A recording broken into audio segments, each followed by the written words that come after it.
Silhouette Cameo users, it's your turn. Yes, Lindsay, you sure can. So this is the Rhinestone design pack on our website.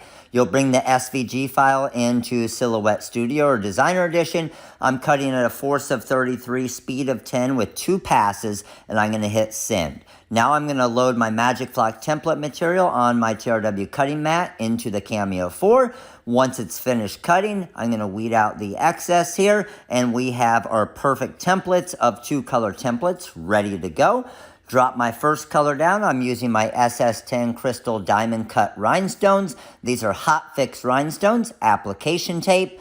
Drop my second template down. I'm using my Strawberry Red parchment paper, layer it perfectly, and now I have a 2-color design. Cricut EasyPress, 330 degrees, 10 to 15 seconds. Once it's pressed, we have a finished rhinestone face mask. Comment with questions. Thanks for watching.